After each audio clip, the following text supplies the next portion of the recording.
Quibi. Okay, on its first week, it reached 1.7 million downloads. Doesn't say whether that's across the world or it's just in the UK, because I think they're available in UK, USA, Canada, and Germany, and I think they only had plans to come out in Canada and USA initially. All right, so what is Quibi? I'll break it down for you very quickly, Vin. New episodes daily, watch in 10 minutes or less. Okay, so there's a few series out there, and it's an episode every day, different ones appearing all the time, but watch in 10 minutes or less. And we'll come back to that in a second. 90-day free trial, so 3 months free trial. That is going to be really important given the numbers we saw for Disney Plus's adoption last month, I think, which saw around 5 million. That really helped boost them, and people are going to have that. It's an annual contract with them.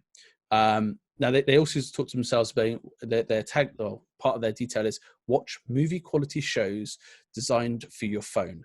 And I'll bring it up on the screen in a second, which shows exactly how that works, because it actually is quite clever how they've done that. I'm just going to find their website. And then they have as well, they've sort of bundled into that as well, sports, entertainment, finance, etc., news updates. So it's sort of a catch-all. So they want you to be on there watching 10-minute shows, which basically lends itself to binge watching hugely. And they also said in their press release, the average Quibi viewer so far was in their early 30s. And I think that's very interesting, because I didn't think early 30s would be where the 10 minutes or less audience would be. I think it's the price point.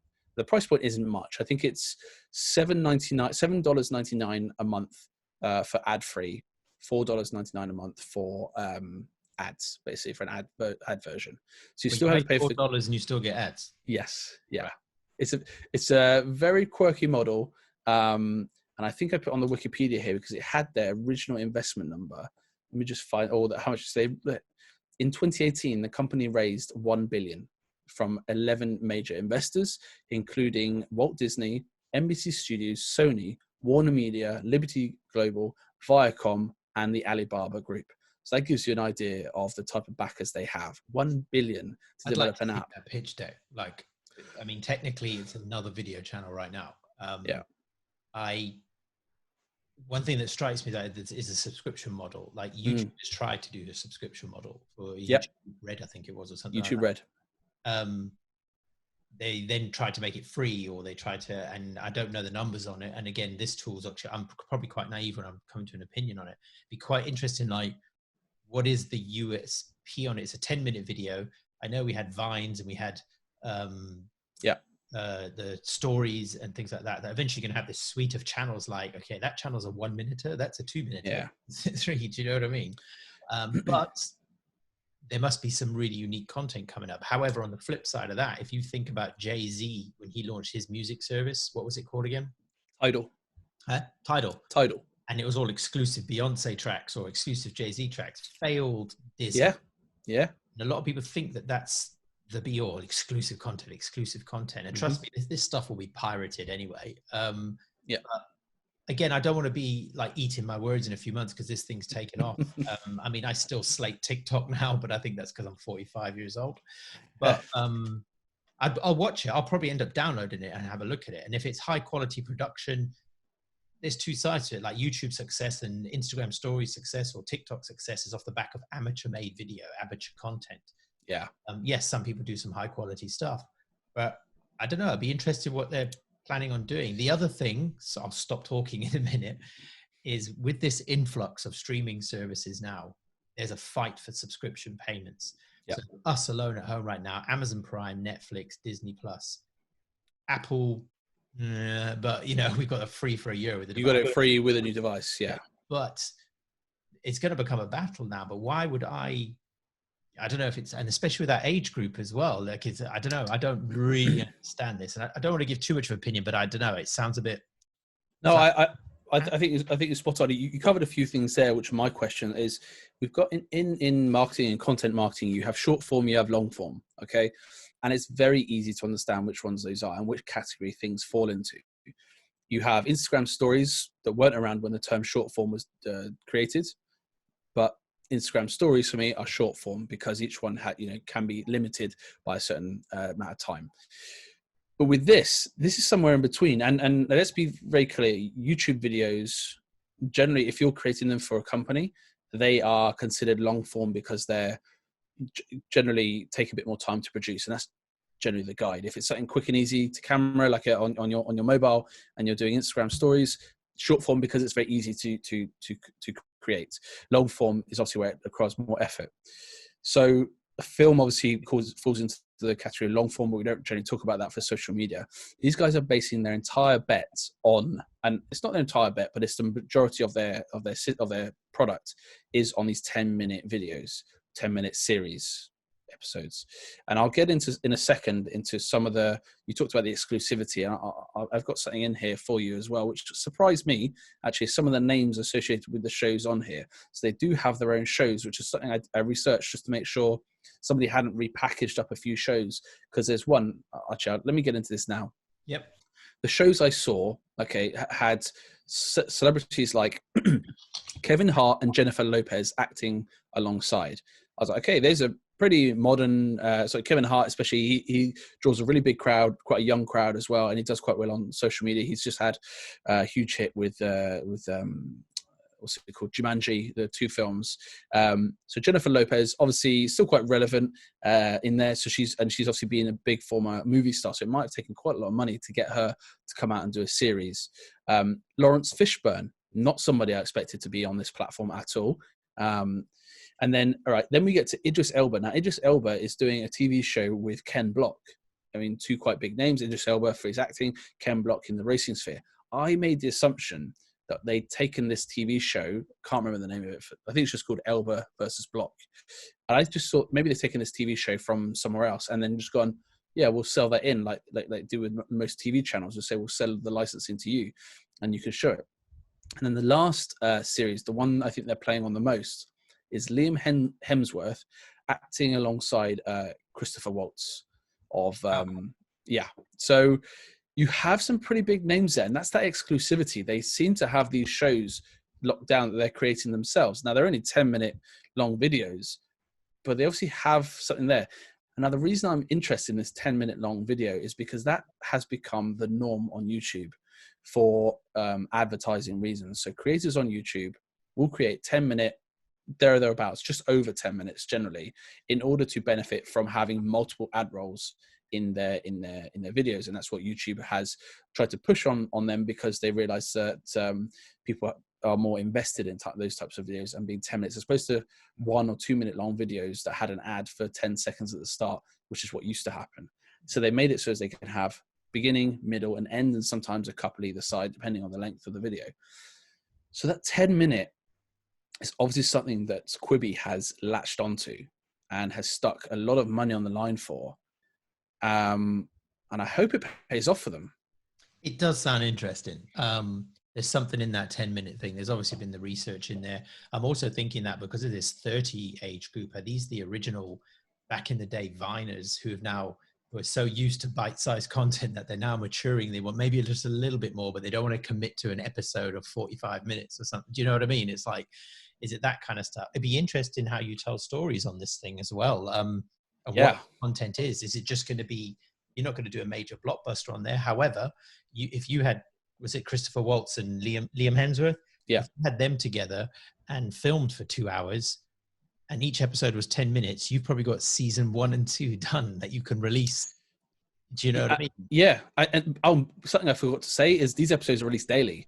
They're not weekly. These are daily. So if you've got a series there, and let's say I've got 10 episodes, 60 minutes, in 6 days, the series is out. That, though, is quite interesting. There's something, I don't know if you've read about this. I think Netflix is starting to do it, and Amazon's done it for a while, and Disney Plus does it.